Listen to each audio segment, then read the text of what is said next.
Ramaswamy, why do you keep going at Nikki Haley? Why do you think this is going to bear fruit? Chris, I don't know what you've been smoking, man. You and the rest of the mainstream media. It's laughable. Nikki Haley's been going after me the whole campaign.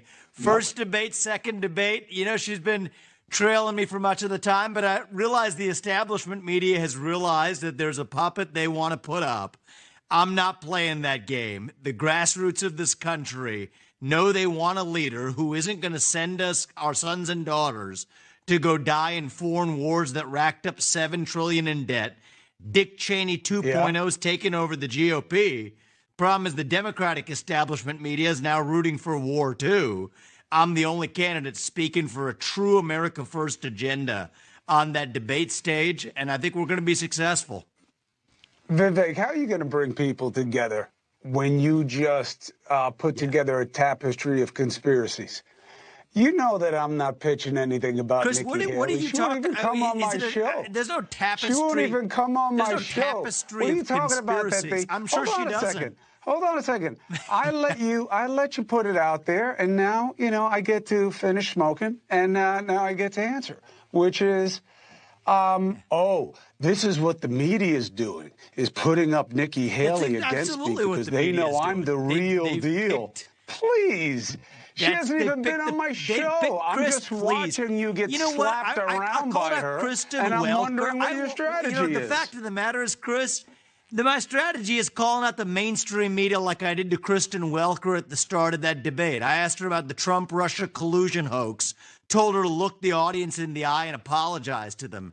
Just like I'll tell you, you're part of the mainstream media despite pretending like you're not. Look the audience in the eye and tell them how you covered for your brother.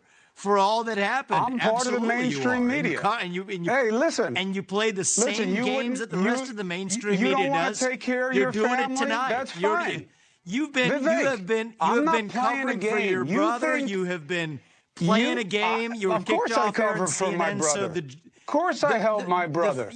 Of course I do. And you know what? That's been journalistic standards that have now been failed, not just by you, but by every member of the broken political media. So yes, it is going to take an outsider to call it out.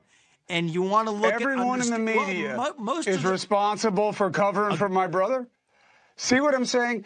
90% you miss 90% of the media is colluding with respect to pushing one answer on the American public for the origin of COVID-19, which is what? To the Hunter Biden laptop story, to now which people they decide they want to put up as their puppets to take on Donald Trump. What does any of that have to do? That's just the fact of the matter. Look. Just give me a freaking break. You turn on social media, you understand. People should watch that debate. I went to New Hampshire. People were laughing at the idea of the mainstream media's coverage of the New York Times columnists and people like you who belong there with one narrative because you have some identity politic vision of what you think a leader of this country should look like. Nikki Haley when in fact is the grassroots of this country understand. Well, the fact of the matter is you guys have made a career out of deciding that the America First agenda is not the future of this country. Kick that out of the Republican Party. Put a genteel version that you can control as your little puppet so American politics looks the way you want it to. And yes, many people, you know what? We don't need a Republican Party leader who itself is a wholly owned subsidiary of Boeing, which itself is a wholly owned subsidiary of the Democratic Party, masquerading as a Republican.